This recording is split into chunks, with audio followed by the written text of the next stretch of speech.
Beshem Hashem, Naase Venatzliach. Aujourd'hui, nous parlons de la fin de Sisra, ce général qui était considéré comme l'homme invincible. Lorsqu'il vit son armée vaincue par les Juifs, il s'enfuit, affolé, du champ de bataille.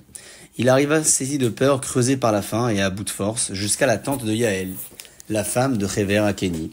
Celle-ci sortit le saluer et se fit très accueillante. « Soyez le bienvenu, mon maître, » lui dit-elle. « Veuillez donc rentrer dans ma demeure. » Ces paroles encouragèrent le général ennemi. Il entra dans la tente et lui demanda asile en la suppliant. « Cache-moi de mes poursuivants. Et si quelqu'un t'interroge à mon sujet, dis simplement que tu ne m'as pas vu. » Yaël le lui promit, et Sisra se sentit rassuré. Il demanda un peu d'eau pour apaiser sa soif. Yaël s'empressa de lui servir du lait au lieu de l'eau. « S'il ne me demande pas pourquoi je lui ai apporté du lait au lieu de l'eau, je verrai là un signe qu'il est sous l'effet de la peur et qu'Hachem l'a livré dans mes mains, se dit Yaël.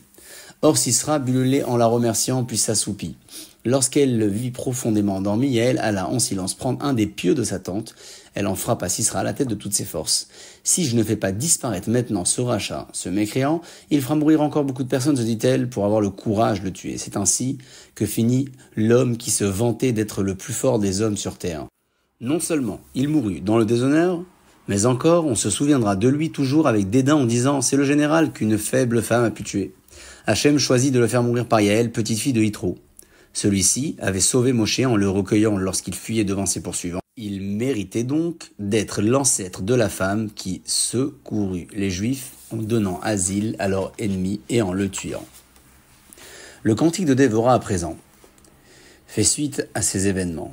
La victoire des Juifs sur leurs ennemis fut si extraordinaire que Dévorah, la prophétesse, ressentit le besoin de remercier Hachem et de le louer en public. C'est sur le mont de Tavor, Har Tavor, qu'elle chanta son cantique, nommée la Shirat Dévorah. Cette montagne n'avait pas eu le privilège qu'Hachem la choisisse pour y donner la Torah. Elle avait pourtant supplié Hachem, maître du monde, donne ta Torah au peuple juif du haut de mon sommet, car il est le plus élevé de tous les monts d'Eretz Israël. Mais Hachem avait donné la préférence au mont Sinaï, le plus bas, mais la plus humble des montagnes. Hachem avait promis de se souvenir de la requête du mont Tavor et de la choisir à une autre occasion.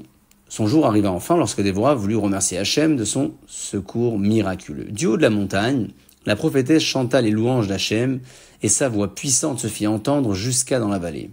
Elle remercia Hachem pour ses exploits et ses bienfaits envers son peuple élu. Dans son exaltation, elle oublia un instant qu'Hachem déteste les fiers et les vantards.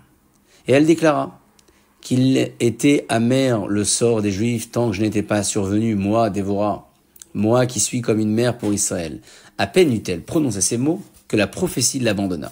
Elle ne trouva plus ces mots et dut arrêter son cantique. Les Juifs, pensant qu'elle s'était endormie, lui crièrent « Réveille-toi, Dévorah, chante ton cantique !» Et ta louange, l'esprit prophétique lui revint alors, et elle put continuer à louer Hachem. Dans son inspiration divine, elle entendait ce que disait la mère de Sisra de la fenêtre de son palais.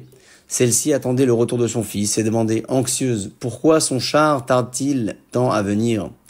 Et ses brus, dont la femme de Sisra, la tranquillisait en lui affirmant « Ne te fais pas de soucis, il a sûrement remporté la victoire, il partage maintenant un butin important avec ses soldats.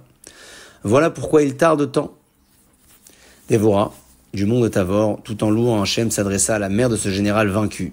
« N'attends pas le retour de ton fils, il ne reviendra jamais, ni lui, ni les autres ennemis des Juifs. » Puis elle conclut que tous tes ennemis, ô Hachem, disparaissent ainsi, mais que l'éclat des tzadikim, les justes de ceux qui aiment Akadosh Baruch Hu, brille d'une lumière merveilleuse comme celle des jours de la création du monde.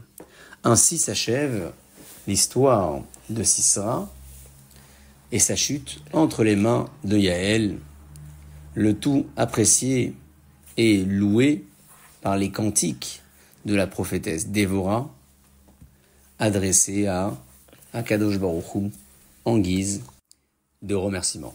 Dans l'étape qui suit, nous aborderons l'histoire de Gidon et les Médianites. Baruch Adonai Le'olam, Amen ve Amen.